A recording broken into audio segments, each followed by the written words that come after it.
As far as the opposition parties here in India are concerned, they have targeted the Prime Minister. Congress leader Shashi Tharoor highlighted that Ukrainian President, who reportedly expressed considerable dissatisfaction with the Prime Minister's gesture of embracing the Russian President. Let's listen in. You may remember the Ukrainian President had expressed a great deal of unhappiness about Mr. Modi hugging the President of Russia in Moscow on a day in which Russian bombs had fallen on a children's hospital and children had died. And I think that many felt that since India has been playing an even-handed role in most of the conflicts in the world today, that it would be good to show a certain amount of concern for both sides as visibly as he did in Moscow. हमें लगता है, पूरा भरोसा है कि रास्ते में मणिपुर रुकेंगे, या तो जाते हुए या आते हुए। वहाँ नए टेप्स आए हैं, उन टेप्स में बहुत हैरत अंगेज बातें हैं। उन टेप्स में वहाँ के मुख्यमंत्री सरेआम शामिल हैं, षड्यंत्र रचते हुए सुनाई दे रहे हैं। तो हमें उम्मीद है कि वो आधा एक घंटा तो कम से कम मणिपुर के लिए भी निकालेंगे। My colleague Srinjoy joins us live on the broadcast. Srinjoy, this is going to be a historic visit of the Prime Minister to Poland. First time in the last 45 years. Give us more details. Well, as I mentioned, this is an important visit. Prime Minister will be there for a couple of days. And there is an effort to try and see if both countries could have a strategic partnership. Once you have a strategic partnership, then everything will follow. Then it means it's a declaration by both countries that, yes, we are very close to each other. It's not often that India has a strategic partnership with a country. India has strategic partnerships with a lot of countries, but not a lot of countries. So it will be a step towards improving ties. There will be economic closeness, of course, military. As far as technology is concerned, AI is something the Poles are very good at. So it's entirely possible that there will be at least agreement on artificial intelligence and computers and so on. But it's very, very important because Poland has had a very checkered history. From 1939 to 1944, the Poland actually ceased to exist because it became part of the Nazi Empire.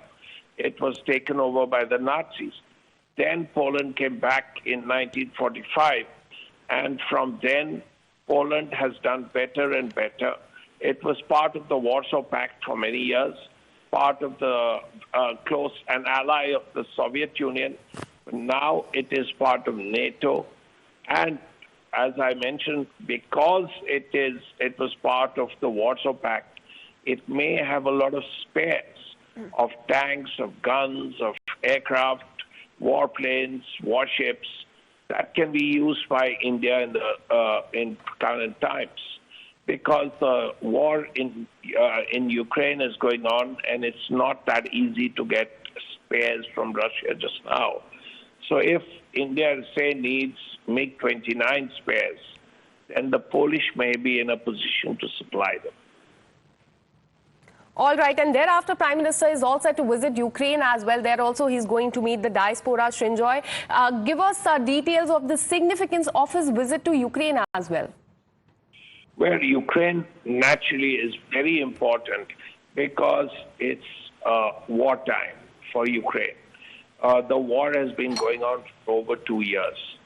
At this point, we are hearing that Prime Minister will make an effort, to find a solution and end the war.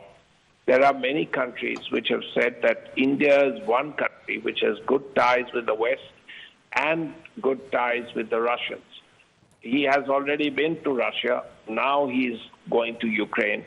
So let's hope that some solution is available. Besides that, we are hearing a lot of things. As far as Ukraine is concerned, it is a country which produces a lot of farming, which has a lot of farming. So India could have an agreement on agriculture with Ukraine because the war has affected the South countries considerably because the war has led to rises in the price of fuel, of food grains, and also fertilizer. Now, if the war ends, this will actually help all South countries. Secondly, there will be other issues. For instance, the Ukrainians may now, India and Ukraine may have an agreement about a cultural center in Kiev, an Indian cultural center, and a similar one in New Delhi. Also, yoga could be on the agenda.